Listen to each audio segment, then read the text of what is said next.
as a German person, I don't really express my emotions very well. But I really like the BBS songs. There's a couple of them that almost get my toe tapping. Okay. Kids that were at BBS, you remember the drill, what you say when a certain phrase comes, so keep that in mind. You guys got to listen now, okay?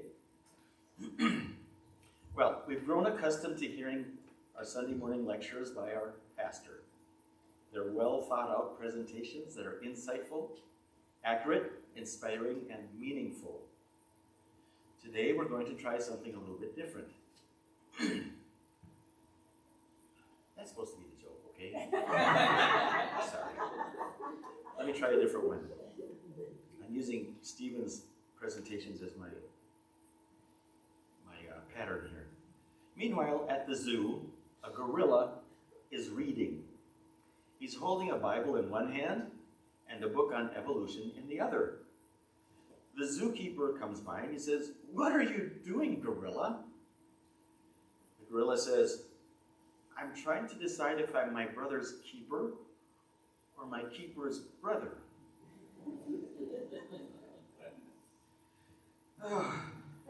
Halfway through this sermon, you're going to get it and you're going to laugh. It's pretty funny when you get it. Psalm 139. It was written by King David. During this time in Israel's history, they'd been going through a cycle of following God, falling away from God, worshiping idols. Everything goes to pot. They cry out to God when things go south. God rescues them. They are having a time of peace and prosperity after they repent for all their sins. And then they go through another cycle of falling away and calling on God. And it goes on over and over for a couple thousand years this way. So we get to the time of King David. It's a time of prosperity for the country. And David has had a long day of doing king stuff.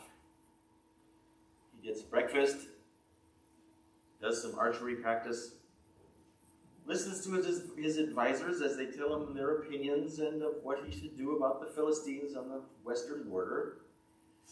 Then he calls for a few of his staff members to be thrown in jail because they were stealing the silverware, does some office work for a few hours, has dinner with some visiting officials from a distant land, has supper with a wife and his 68 children, and he's sitting down to relax after a long day.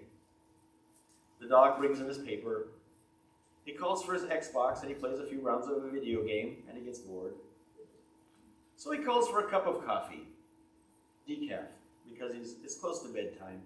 He's got to get a good night's sleep because he's got lots of king stuff to do the next day. And he begins to ponder his life. Remembers about growing up as a shepherd. Does that for a few years. Boring stuff. Then he kills Goliath. And he gets invited to the king's court. He's one of the king's closest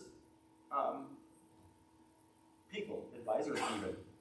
King gets jealous of him and tries to kill him. What a turn of events. Then he spends years fleeing from Saul, the first king.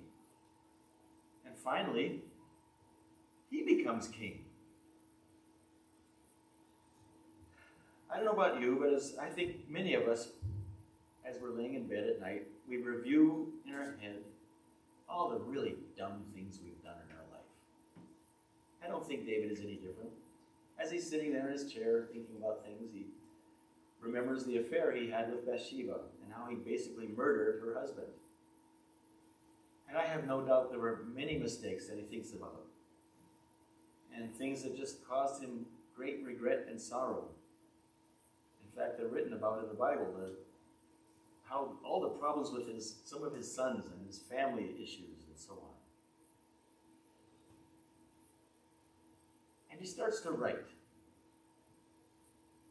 Now I'm going to read Psalm 139 from the New Living Translation, so it's different than your pew Bibles.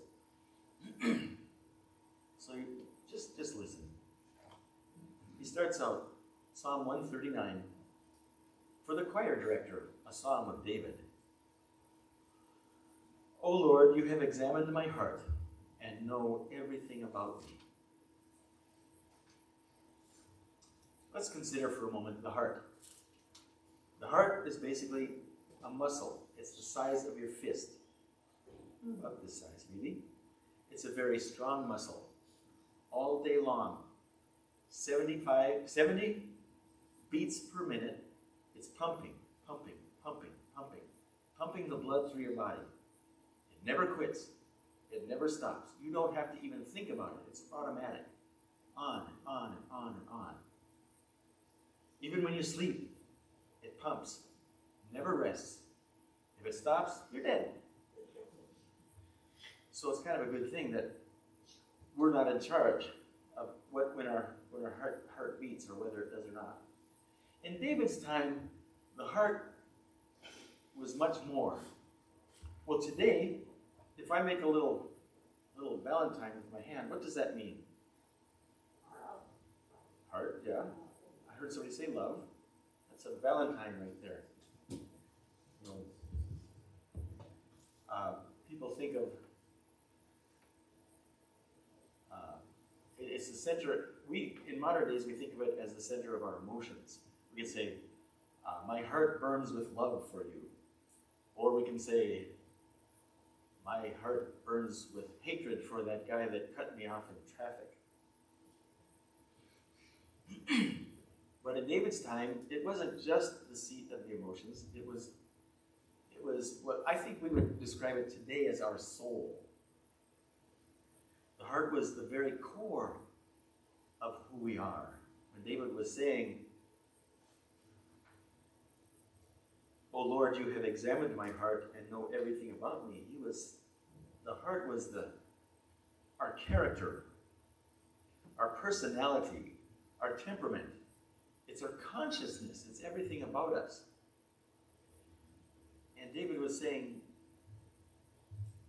God sees into my very soul who I am. Nothing is hidden from him. God knows everything. Wow, God. Hey guys, you got to be listening. So David continues. You know when I sit down or stand up. You know my thoughts, even when I'm far away. You see me when I travel and when I rest at home. You know everything I do. You know what I'm going to say even before I say it, Lord. You go before me and follow me. You place your hand of blessing on my head. Such knowledge is too wonderful for me, too great for me to understand. David doesn't know anything about hemoglobin. He doesn't understand how the blood flows through his heart and brings oxygen to the rest of his body. He doesn't understand about the cells of the body sending carbon dioxide back through the blood to the lungs to be expelled as waste. He doesn't understand how the blood brings nourishment from the stomach and distributes it through the blood to all the organs. He doesn't know anything about the circulatory system. And don't get me started about the liver and kidneys. There's always the skeletal system, the limbic system, the nervous system, digestive system. He's just got this primitive knowledge of the human body.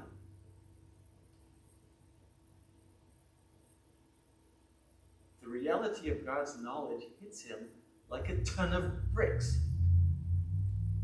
And the coffee shoots out through his nose. He keeps going. I can never escape from your spirit. I can never get away from your presence. If I go up to heaven, you are there. If I go down to the grave, you are there. If I ride the wings of the morning, or if I dwell by the farthest oceans, even there your hand will guide me, and your strength will support me. Another happy customer. I could ask the darkness to hide me and the light around me to become night. But even in the darkness, I cannot hide from you. To you, the night shines as bright as day. Darkness and light are the same to you. So David's mind is racing. He's writing as fast as he can, and he's talking to God. You made all the delicate inner parts of my body. You knit me together in my mother's womb. Thank you for making me so wonderfully complex. Your workmanship is marvelous. How well I know it. You watched me as I was being formed in utter seclusion, as I was woven together in the dark of the womb. You saw me before I was born. Every day of my life was recorded in your book. Every moment was laid out before a single day had passed. Remember, David knows nothing of the DNA molecule. He doesn't know how before we're born, when we don't even exist yet, the DNA of two separate people combine in an incredibly complex way on the atomic level to form a unique human being that has never existed before and will never exist again in another human being.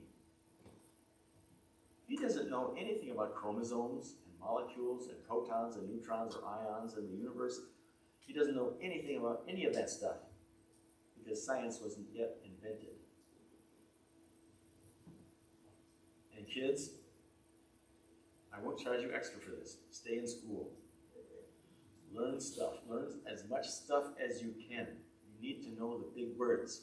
Because if you know the big scientific words like electromagnetism, electrochemical neurons, Death Stars and stuff like that, you can put those words together in interesting combinations and people will think you're smart. If you don't stay in school, you have to wear a suit to look smart. And if that doesn't work, get glasses. And if that doesn't work, grow a beard. Okay, let's get back to this. David looks at his hand and he says, this is my hand. This is my hand. I can make my fingers work individually or together. I can use my hand in conjunction to my eye and find stuff. I can pick it up. I can manipulate it. How does that work? How is my brain connected to my hand and the blood going through my hand to provide the energy and I can do stuff? And then he says, wow, evolution. That's amazing what evolution did. I can't believe it. I'm the product of random acts of energy combining with matter and in an accidental form made the DNA molecule. And look at me. I am a marvel, not of modern science. No, evolution did this. You're smiling. Is that what you think David said? You don't think so? I think you're right. He said, God knows everything. Okay. He didn't say, wow, evolution. Wake up, you guys. Come on. Let's go on. Verse 17. How precious are your thoughts about me, O God. They cannot be numbered. I can't even count them. They outnumber the grains of sand. And when I wake up, you are still with me. I'm going to skip a few verses here. Search me, O God, and know my heart. Test me and know my anxious thoughts. Point out anything in me that offends you, and lead me along the paths of everlasting life. God knows everything. Wow. It's God and God alone that knows our every secret thought and everything about us. Only God is worthy of being our judge. Today, we live in a world that is very different from how things were back in David's day. Now we have the internet and social media to help us know what to think and how to act. We have AI to sell us things and to explain how things are and what is true. Our children are learning to live their lives within the confines of their devices. But modern science is just scratching the surface of understanding something as simple as viruses and single-cell bacteria, much less learning what makes us human and how to recreate life. But there's one thing I want for us all to take away from the insight and wisdom that David penned so very long ago. It's this: God knows everything. God knows everything about you. He created each one of us to be a unique and special, one-of-a-kind person. And he loves us despite our faults and problems and failures. If we can just get our minds around that simple truth, it can change our lives and make the coffee shoot out of our noses. I'm sorry, that's all I got.